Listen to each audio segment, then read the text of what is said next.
نحمده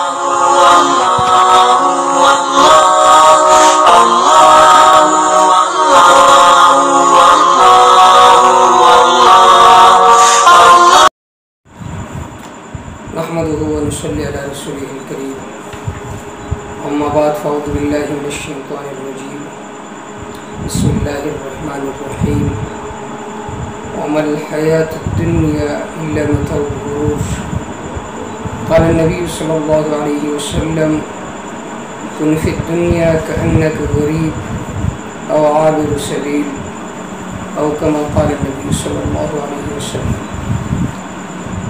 میرے واجب الاحترام سننے والوں دیکھنے والوں السلام علیکم ورحمۃ اللہ وبرکاتہ. آج آپ حضرات کے سامنے چند بہت اہم ہی مسائل میت کے احکام سے متعلق ذکر کروں گا.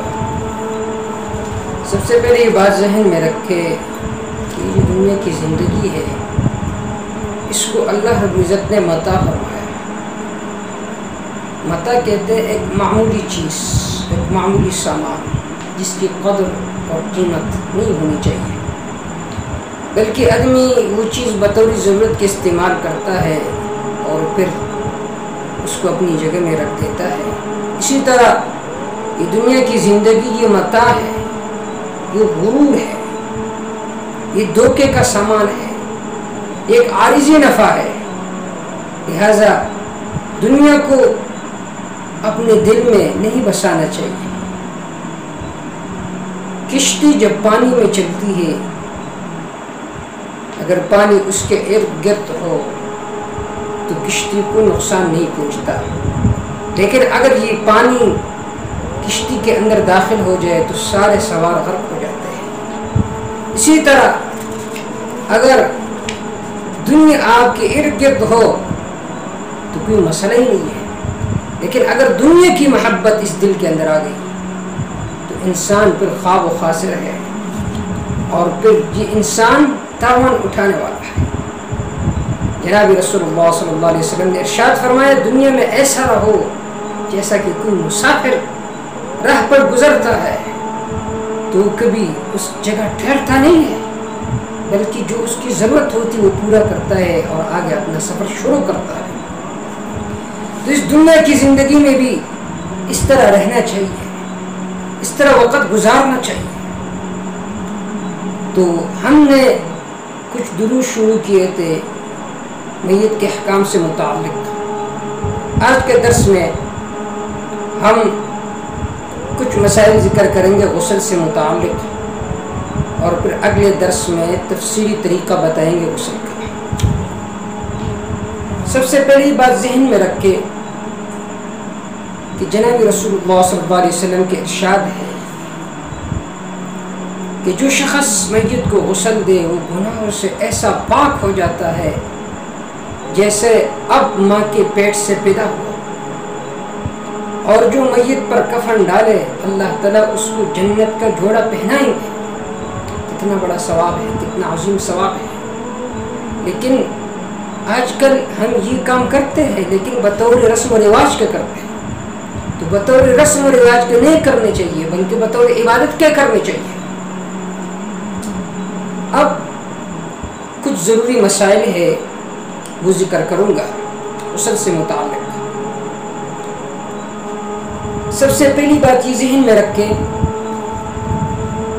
کہ آج کل ایک خرابی بہت زیادہ پائی جا رہی ہے. وہ یہ ہے کہ جب میت کو غسل دیا جاتا ہے تو سارے رشتہ دار کھڑے ہو جاتے ہیں، سارے لوگ کھڑے ہو جاتے ہیں، اگر مرد ہو یا عورت ہو دونوں جگہ اس چیز میں بہت زیادہ غفلت پائی جا رہی ہے.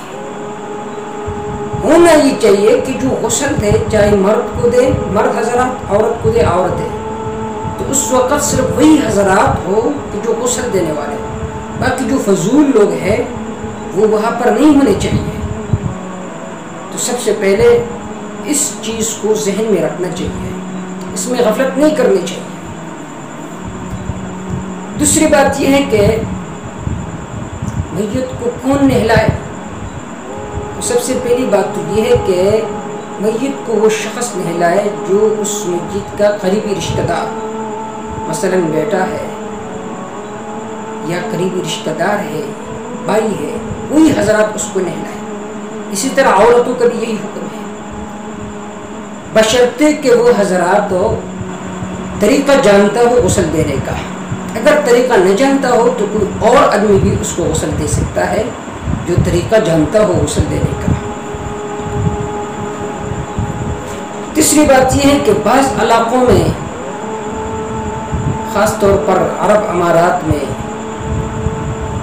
غسل جو دی جاتی ہے تو کسی کو اجرت دے کر وہ غاسل جو ہے اس میت کو غسل دیتا ہے، تو اجرت دینا تو درست ہے، لیکن جو غسل دینے والا ہے اس کو وہی ثواب نہیں ملے گا جو بغیر اجرت کے ملتا ہے۔ ایک اور مسئلہ، اگر کوئی مرد مر گیا اور مردوں میں کوئی نہلانے والا نہیں، تو بیوی کے علاوہ کسی عورت کے لیے اس کو غسل دینا جائز نہیں ہے، اگرچہ محرم کیوں نہ ہو۔ اگر یہ بھی نہ ہو تو عورتیں اسے تیمم کرے، غسل نہ دے، لیکن تیمم کرانے والے عورتیں اگر میت کے لیے غیر محرم ہو تو اس کے بدن کو ہاتھ نہیں لگائے، بلکہ اپنے ہاتھ میں دستانہ پہن کر اس کو تیمم کرائے۔ حاصل یہ ہے کہ کوئی آدمی مر گیا، کوئی مرد حضرات نہیں ہے، تو اگر اس کی بیوی موجود ہے تو وہ سب سے زیادہ حقدار ہے کہ اس کو غسل دے، لیکن اگر بیوی نہیں ہے، دوسری عورتیں ہیں، محارم میں سے ہے، تو اس کو تیمم کرائے۔ اگر محارم میں سے نہیں ہے تو تیمم کرائے، لیکن دستانہ وغیرہ ہاتھ میں پہنے تاکہ اس کے جسم کو نہ چھویا جائے۔ یہ تو بہت زیادہ اہم مسئلہ تھا جو میں نے آپ کے سامنے ذکر کیا۔ اسی طرح اگر کسی نابالغ لڑکے کا انتقال ہو جائے اور وہ اتنا چھوٹا ہو کہ اسے دیکھنے میں شہوت نہیں ہوتی، تو مردوں کے طرح عورتیں بھی اس لڑکے کو غسل دے سکتی ہے۔ اسی طرح اگر نابالغ لڑکی کا انتقال ہو جائے اور اتنی کم عمر کی ہو کہ اسے دیکھنے سے شہوت نہیں ہوتی، تو ایسی کم عمر لڑکیوں کو عورتوں کے طرح مرد بھی غسل دے سکتے ہیں۔ البتہ اگر نابالغ لڑکا یا لڑکی وہ اس حد تک پہنچ چکی ہے کہ اس کو دیکھ کر شہوت آتی ہے، تو اس صورت میں جائز نہیں ہے کہ دوسرے حضرات اس کو غسل دیں۔ اگر مرد ہو تو اس کو مرد دیں گے، اگر عورت ہو تو اس کو عورتیں دیں گے۔ ایک اور مسئلہ، جو آدمی غسل دیتا ہے تو بہتر یہی ہے کہ وہ باوضو ہو، لیکن اگر وضو کے حالت میں نہ ہو تو بھی ٹھیک ہے۔ لیکن جو شخص حالت جنابت میں ہو یا کوئی عورت حیض و نفاس میں ہے تو وہ عورتیں اور وہ مرد حضرات میت کو غسل نہیں دے سکتے ہیں۔ یہ کچھ چند اور اہم باتیں تھیں جو میں نے آپ کے سامنے ذکر کی۔ انشاءاللہ اس کا تفصیلی طریقہ میں آپ حضرات کو بعد میں بتاؤں گا۔ اللہ تعالیٰ دین کی صحیح سمجھ عطا فرمائے اور آخرت کی تیاری اللہ تعالیٰ اس کی توفیق عطا فرمائے۔ یہ جو چیزیں ہیں یہ بہت اہم ہے اور عام معاشرہ میں ہر فرد کا ان مسائل کے ساتھ تعلق رہتا ہے، تو ان مسائل کا جاننا بہت زیادہ ضروری ہے۔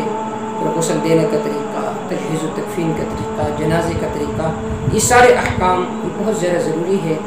اللہ تعالیٰ امت مسلموں کو بیدار فرمائے کہ شریعت کے جو احکام ہے اسی کے تفصیل کے ساتھ، اور ہمیں اللہ تعالیٰ توفیق عطا فرمائے کہ آپ حضرات کی رہنمائی کرے احسن طریقے سے۔ وما توفیق الا باللہ، علیہ توکلت۔